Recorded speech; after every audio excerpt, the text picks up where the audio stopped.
What sometimes happens is you feel like you have a lot invested in something. You get invested in people, in the time you put into something, or in the way you care about something. And even though as you give your attention to it, it's keeping you from the receptive mode because your inner being is not looking at that. You are justifying your continuing attention to it. I'm going to give you sort of a slight example of this, and you will enjoy the fun of this.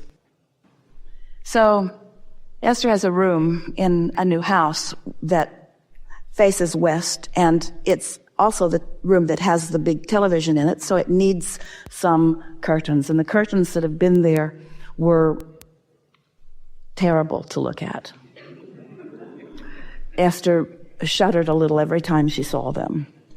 And so she's been in the process for quite some while with this company to remove them and put some automated ones in, which was kind of a big thing because electricity had to be brought to them and big rods and so forth. It was not a small job, but this company said that they could do it. Well, the company turned out to be less than reliable, and it was hard not to observe that. But now, since she had signed a contract and since she had committed resources to it, it never seemed like the right thing to pull away. Now, we want you to hold those thoughts. The path of least resistance seemed to go with something that didn't feel good. Really? Because the training of life experience, the path of least resistance seemed to just follow it out. We've gone this far, let's just keep going. So the order was placed, and then the draperies never came. They didn't come, and they didn't come, and they didn't come. And lots of excuses about why they didn't come.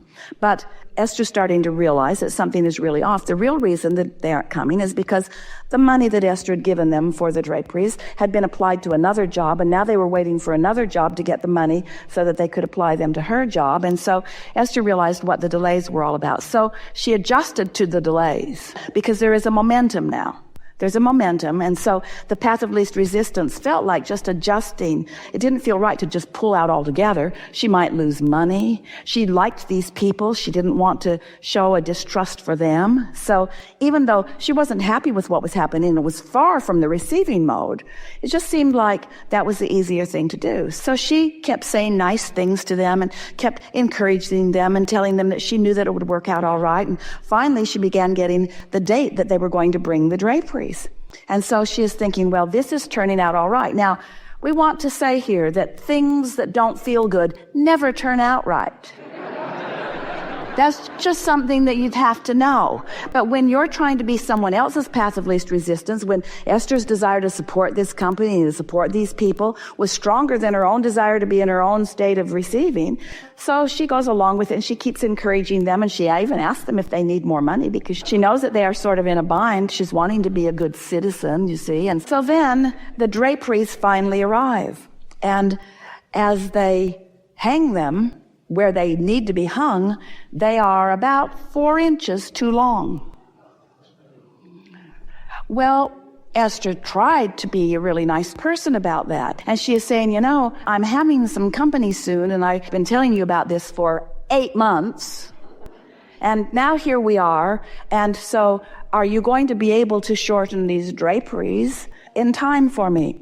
We'll do everything that we can. And so Esther is talking herself into feeling good about that. Even though she doesn't feel good about it, she's still not ready to bail out of it. She's still the big boulder rolling down the hill, hoping that she doesn't run over someone on the highway. In other words, it's that sort of feeling. And so then the very nice man says, I've found someone locally who can take care of these draperies. And Esther says, that's really a wonderful thing. It's really going to make me so happy to see those up there in time for my party. And so then the very nice man shows up, and now he only has one arm today because he's had an accident, and his arm is just in a sling, and he is climbing on the ladder, and he's trying to take the draperies down with one arm. And Esther is thinking, this man is going to die in my house.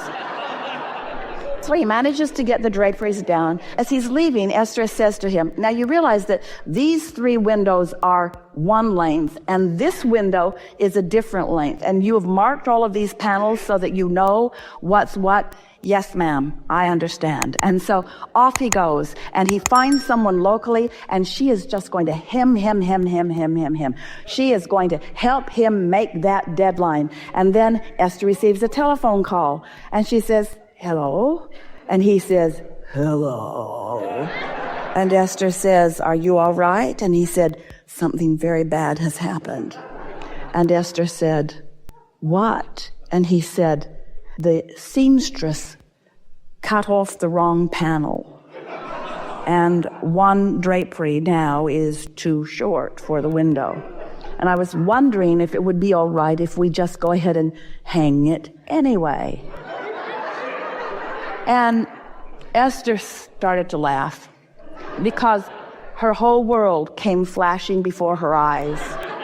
And she realized that right from the beginning, that had been hard. Right from the beginning, there was nothing about that wasn't hard. And she just kept trying to make it work and trying to make it work and trying to make it work. She was trying to make it work because she didn't want to hurt anybody's feelings. She was trying to make it work because she wanted them to believe that she believed in them. She was trying to make it work because she had money and time invested and didn't want to start over. In other words, she was trying to make it work, trying to make it work, when the constant evidence was, this isn't working.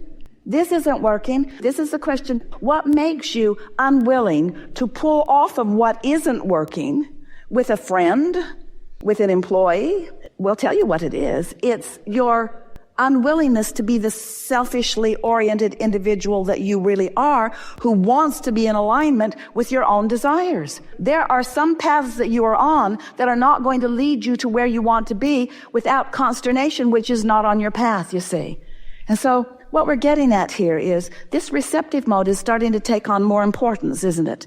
And the way the receptive mode takes on more importance is by having experiences like you are describing and experiences that Esther's had that we are describing. In other words, it is through that experience that you begin to understand that you can tell when you're in the flow and when the cooperative components are coming to you. And you can feel when you're in the flow with something else and the uncooperative components are coming to you. Now, how did Esther's expectation get there?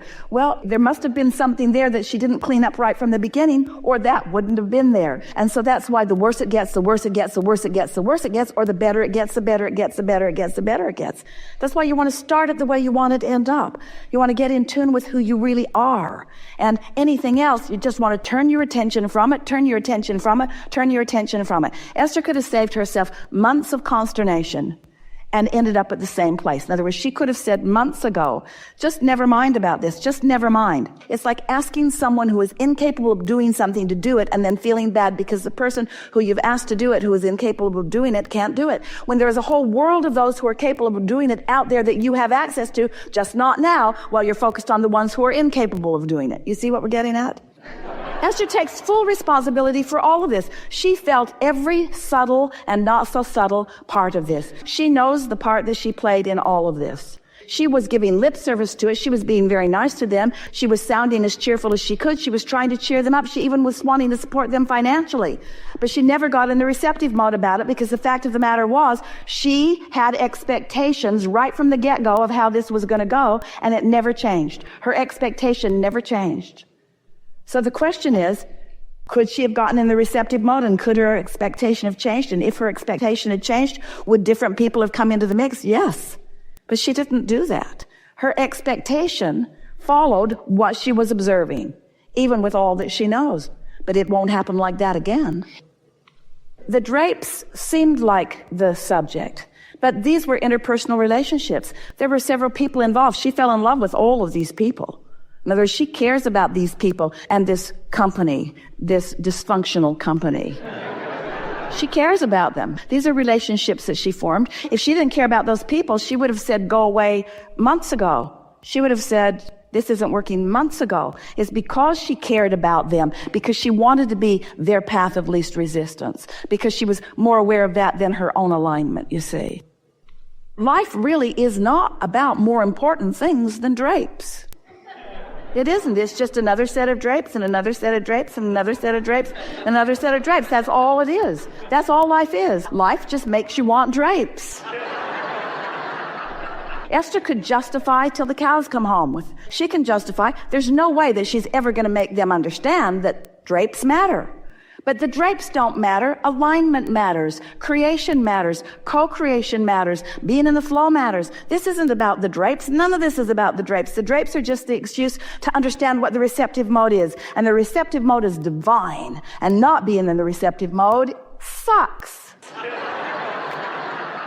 You see, Esther didn't come out of this with a desire that she's going to find a fantastic drapery company. That's not what she came out of it with. Because this company had the potential of giving her what she wanted, just not under those vibrational conditions.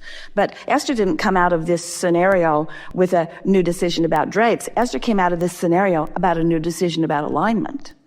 Esther came out of this scenario understanding nothing matters more than or other than alignment. And so Esther is now willing, in a way that she never was before, to bail out of unpleasant momentum by withdrawing her attention from it, by just pulling back, by just turning the other cheek, by giving her attention to things that do harmonize with alignment, rather than with trying to fix things that don't. And this is a really wonderful conversation to have with humans, because most of your life energies or actions are spent in trying to compensate with action for vibration that you didn't align to begin with. Almost everything that you do is action to try to fix alignment that didn't happen to begin with. The tricky thing is, if you could just go to sleep for a year and let all those vibrations just peter out, and then you could wake up in alignment and start fresh, that would be an easier way of going about it. It's sort of what you do when you're born each time. You come in with no resistance and you develop your new desires. But you can do this. You can do this if you care about how you feel. We really don't want to spend too much time justifying where you are, but understanding how it all fits together can help. Looking back is not as valuable as looking forward. And as you stand in your now and look forward rather than back, in other words, turning away from something is the same thing as turning towards something else. And that's how Esther brought herself out of that. She stood in her space and she acknowledged everything that had gone so well. And she thought, why is it that I want to fixate on the things that aren't going well?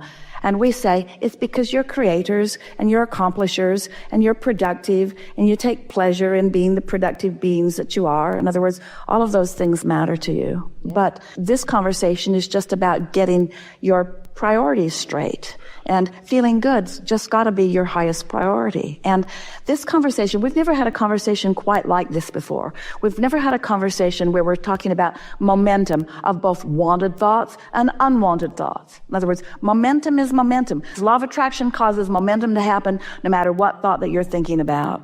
Most all of you have picked up along your physical trail quite a bit of wanting to justify, quite a bit of wanting to explain why you are where you are. And that's the thing that trips you up most of all. You are where you are, and you want to either defend where you are or justify where you are or rationalize where you are, because where you are feels important to you, especially in relationship to an expectation of something different that is really strong. You're helping us to say something that we've never said before.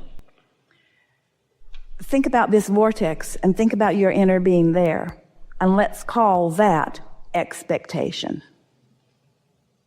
What about that? Expectation, because your inner being knows what you want and feels no doubt about it. And so that is perfect expectation. So expectation does not diminish joy. Expectation is joy.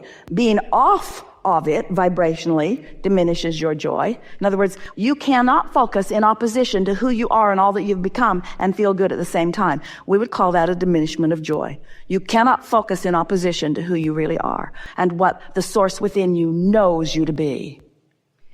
Observation of what is what often keeps you from being a vibrational match to what you're really wanting. New things happening here today. Have you felt them already? New clarifying things that now you know them will serve you, will serve all of us.